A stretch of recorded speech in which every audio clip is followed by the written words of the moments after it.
تبلیغی جماعت پر اعتراضات اور جوابات۔ تبلیغی جماعت پر اعتراض کرنے والے کہتے ہیں کہ یہ لوگ مسجد میں اعلان کرتے ہیں، اسی طرح مسجد میں قیام کرتے ہیں، سوتے ہیں، کھانا کھاتے ہیں، اسباب کی بالکل نفی کرتے ہیں، گھر بار کی پرواہ نہیں کرتے،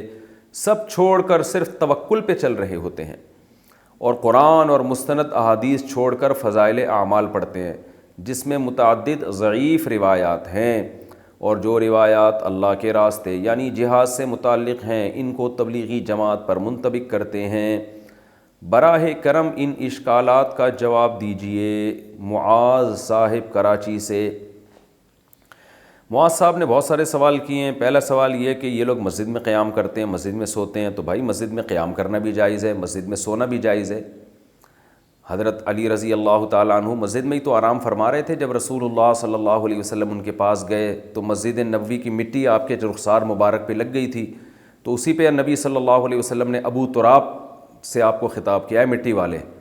حضرت عمر نے ساری زندگی کے لیے اپنی کنیت ابو تراب ہی کر دی۔ تو ہاں، صرف سونے کے لیے مسجد میں جانا،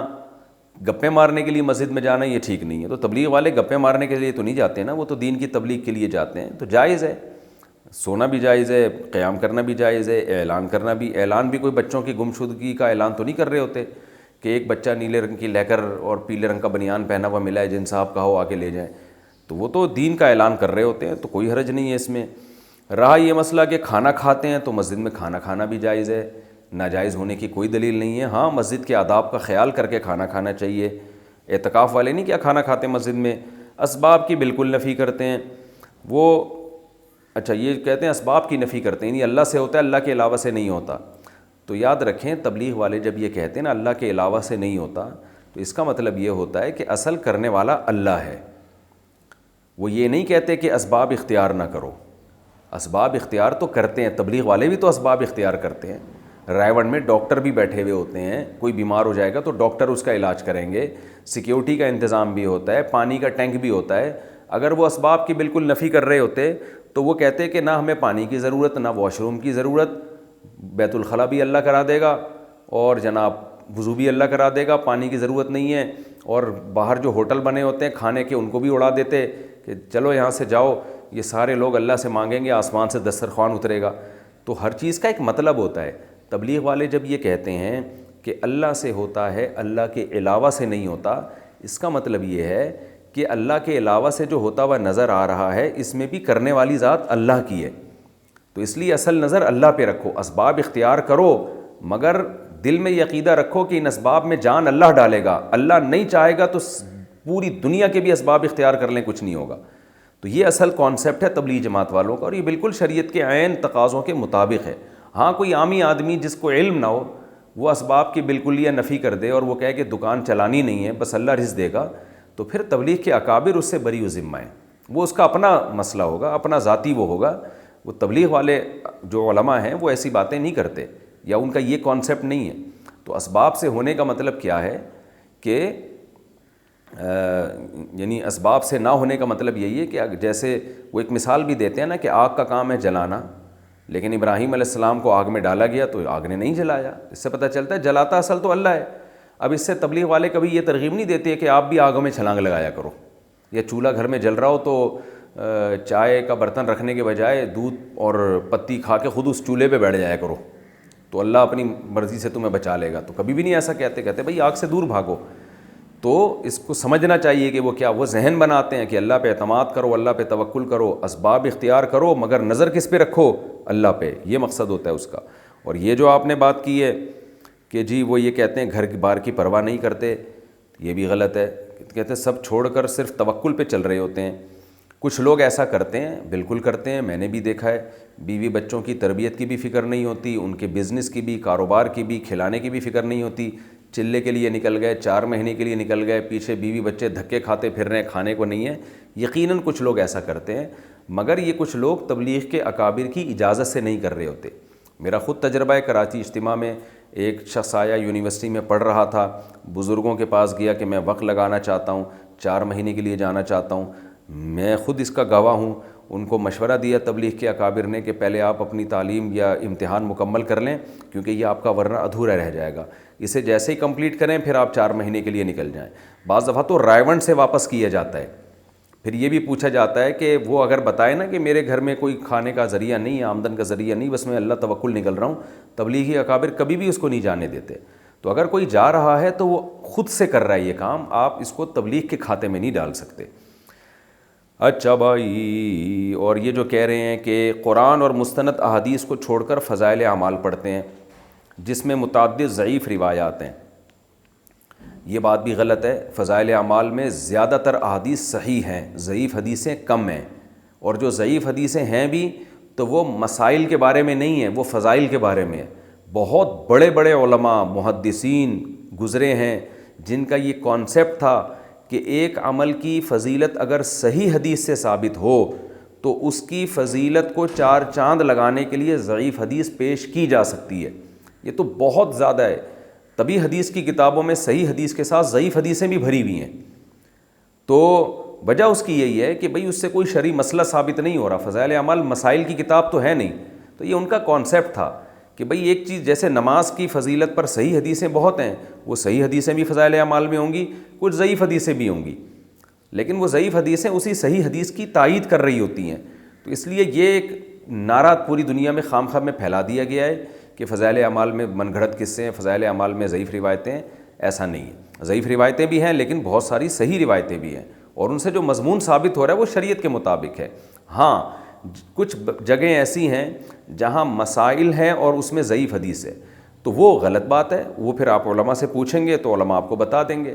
تو ایسے تو دنیا میں کوئی بھی کتاب ایسی نہیں ہے جو نقص سے پاک ہو، صرف اللہ کی کتاب قرآن ہے جس میں کوئی عیب نہیں ہے، وہ ہر قسم کے نقص سے پاک ہے۔ باقی تو دنیا میں ہر کتاب میں کچھ نہ کچھ سقم پایا جاتا ہے، کوئی بھی کتاب لیں گے کچھ نہ کچھ سقم ہوگا اس کے اندر، تو اس لیے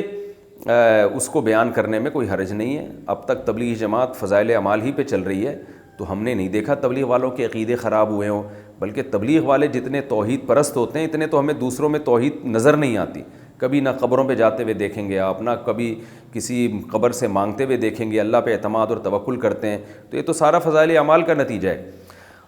ایک اور اعتراض فضائل اعمال پہ یہ کیا جاتا ہے کہ اس میں من گھڑت قصے ہیں، یہ بات بھی غلط ہے۔ من گھڑت کی ڈیفینیشن کیا ہے؟ من گھڑت کا مطلب یہ ہے کہ شیخ الحدیث مولانا زکریا رحمۃ اللہ علیہ اپنی طرف سے کوئی قصہ سنا دیں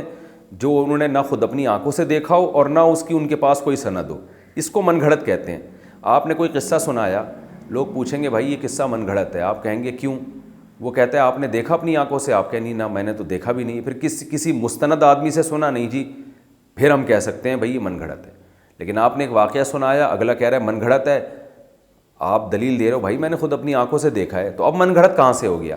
یا کسی قابل اعتماد آدمی کا حوالہ دیا کہ اس نے یہ واقعہ بیان کیا ہے، تو اب من گھڑت نہیں رہا۔ تو فضائل اعمال میں جتنے بھی کرامت کے واقعات ہیں، جتنے بھی اس طرح کے واقعات ہیں جو محیر العقول ہیں، وہ کرامت کے واقعات ہیں۔ تو فضائل اعمال میں نے جس کتاب سے لیا ہوتا ہے اس کتاب کا حوالہ دیا ہوتا ہے، اور وہ کتاب کے مصنف بڑے بڑے محدثین، بڑے بڑے مورخین ہیں، تو قابل اعتماد لوگوں کے حوالوں کے ساتھ وہ واقعات لکھے ہوئے ہیں، تو ان کو من گھڑت کس بیس پہ کہہ دیا آپ نے؟ تو اس لیے یہ الزام برائے الزام ہے، اس کی کوئی حقیقت نہیں ہے۔ ہاں یہ ضرور ہے کہ ویسے ہم چھوٹا منہ بڑی بات کرتے ہوئے کہ ہماری کیا حیثیت ہے، لیکن میں کیا بعض بڑے علماء بھی ہم نے دیکھے ہیں، وہ تبلیغ کے اکابر کو ایک مشورہ دیتے ہیں کہ بھائی اب چونکہ کام پوری دنیا میں بہت زیادہ پھیل گیا ہے، بہت زیادہ پھیل گیا ہے، تو بین الاقوامی سطح پہ کام ہو رہا ہے، تو ایسی کتاب آنی چاہیے جو بالکل بے غبار ہو، جس میں ساری حدیثیں صحیح ہوں، اس میں ضعیف، کیونکہ جیسے جیسے کام بڑھتا ہے نا اس کا معیار بھی اسی حساب سے بڑھانا پڑتا ہے آپ کو۔ تو اس لیے ہمارا ایک مشورہ ہے کہ ریاض الصالحین ہونی چاہیے، کیونکہ ریاض الصالحین میں A to Z ساری حدیثیں صحیح ہیں، الا یہ کہ ایک آدھ روایت پر اس کے کلام کیا گیا ہے، لیکن وہ بھی کوئی یقینی طور پہ کلام نہیں ہے۔ تو اس لیے ریاض الصالحین جیسے کہ عربوں میں جماعت میں جو عرب لوگ نکلتے ہیں ان کے لیے ریاض الصالحین ہے، تو ریاض الصالحین ہوگی تو وہ اس سے کام زیادہ بڑھے گا۔ یہ ایک مشورہ ہم بھی دیتے ہیں، لیکن ہماری کوئی ایسی اوقات نہیں ہے، ہمیں تو یہ مشورہ دیتے ہوئے بھی شرم آتی ہے۔ لیکن بعض بڑے علماء بھی یہ کہتے ہیں، مولانا ابو الحسن علی ندوی رحمہ اللہ تعالیٰ نے تبلیغ جماعت میں ریاض الصالحین شروع کروائی تھی عربوں میں، تبھی عربوں میں کام اتنا پھیلا ہے، تو اگر یہاں بھی ریاض الصالحین شروع ہو جائے تو یہ زیادہ اچھا ہوگا۔ رہا یہ مسئلہ کہ جہاد والی روایتوں کو تبلیغ والے تبلیغ پہ فٹ کرتے ہیں، تو دیکھیں جہاد والی روایتوں کو جو تبلیغ والے تبلیغ پہ فٹ کرتے ہیں، تو اس طور پر اگر کوئی جہاد کی روایتوں کو فٹ کرے کہ جہاد کا جو 100% ثواب ہے وہ پورا پورا تبلیغ میں نکلے گا، پھر تو یہ بات غلط ہے۔ لیکن اگر کوئی اس طور پر منطبق کرتا ہے کہ جہاد میں اور تبلیغ میں قدر مشترک کیا ہے کہ مجاہد بھی اپنا گھر بار چھوڑ کر اللہ کے دین کی مدد کے لیے نکلتا ہے، اور جو تبلیغ میں نکلے یا دینی مدرسے میں علم حاصل کرنے کے لیے نکلے وہ بھی اللہ کے راستے میں ہوتا ہے، تو ایک نیک شگون کے طور پر یہ فضیلت لی جائے کہ بھئی دونوں کا مقصد تبلیغ ہے، تو جہاد کی کچھ آیتیں ایسی ہیں جو تبلیغ پہ فٹ ہوتی ہیں۔ جیسے قرآن میں آتا ہے ان تنصروا اللہ ینصرکم، اگر تم اللہ کی مدد کرو گے اللہ تمہاری مدد کرے گا، تو یہاں کیا مطلب ہے؟ اگر تم اللہ کے دین کی مدد کرو گے، تو جیسے مجاہد اللہ کے دین کی مدد کرتا ہے، اب یہ آیت اصل میں ہے تو جہاد کے بارے میں، لیکن اس میں اللہ نے جہاد کا لفظ استعمال نہیں کیا، بلکہ اللہ نے یہ کہا ہے کہ اگر تم اللہ کے دین کی مدد کرو گے تو بھی اللہ بھی تمہاری مدد کرے گا۔ تو اس میں علماء بھی داخل ہیں، اس میں تبلیغ والے بھی داخل ہیں، اس میں مجاہد بھی داخل ہے، سب سے پہلے تو مجاہدین داخل ہیں اس میں۔ تو تبلیغ والے اس طرح کی آیتوں کو اگر تبلیغ پہ فٹ کرتے ہیں تو یہ بالکل جائز ہے۔ یا صحابہ کے واقعات کو کہ وہ دین کے لیے نکلے اور کیسا لڑے اللہ کی راہ میں، تو قربانی دی نا، تو جہاں بھی قربانی ہوگی وہاں وہ والی آیتیں فٹ کرنا جائز ہوگا۔ البتہ کچھ آیتیں ایسی ہیں جو اسپیسیفک شہادت کے فضائل پر وارد ہوئی ہیں، آیتیں یا حدیثیں، یا کچھ آیتیں اور حدیثیں ایسی ہیں جو زخمی ہونے پر یا پہرا دینے پر ہیں، کہ جو فرنٹ لائن پر جو پہرا دے گا مجاہد، لعلہ اللہ یرجع الی اہلہ، اسے یقین نہیں ہے کہ اب واپس گھر لوٹ بھی سکتا ہے، تو اس طرح کی آیتیں جن میں شہادت کی فضیلت ہو، یا اللہ کے راہ میں زخمی ہونے کی فضیلت ہو، یا فرنٹ لائن پر لڑنے کی فضیلت ہو، وہ فضیلتیں بہرحال تبلیغ پہ فٹ نہیں کی جا سکتی۔ تو اگر کوئی تبلیغ والے ان قرآنی آیات کو تبلیغ پہ فٹ کرتے ہیں تو وہ غلط کرتے ہیں، یہ ان کا انفرادی عمل ہے۔ اور ویسے بھی دیکھیں جب اتنے بڑے پیمانے پر کوئی کام ہوتا ہے تو کچھ نہ کچھ مسٹیک اور فالٹ اس میں پیدا ہو سکتے ہیں۔ یہ ممکن نہیں ہے کہ آپ اتنے بین الاقوامی سطح پہ اتنا بڑا خیر کا کام کر رہے ہوں اور اس میں ذرا بھی کوئی فالٹ نہ آئے، یہ ممکن نہیں ہے۔ تو یہ دیکھا جاتا ہے کہ خیر غالب ہے۔ تو الحمدللہ آج تبلیغ کے کام میں خیر اتنی غالب ہے کہ اگر کوئی چھوٹی موٹی خطا ہو رہی ہے ان سے، تو وہ بڑے اکابر کو بڑے احترام کے ساتھ ان کو اس پہ مطلع کیا جا سکتا ہے۔ وہ خطا ٹھیک ہو گئی تو صحیح ہے، نہیں ہوئی تو آپ اپنا کام کرتے رہیں، آپ اعتدال کے ساتھ محبت کے ساتھ اس کی اصلاح کی کوشش میں لگے رہیں، اس سے زیادہ کہ آپ مکلف نہیں ہیں۔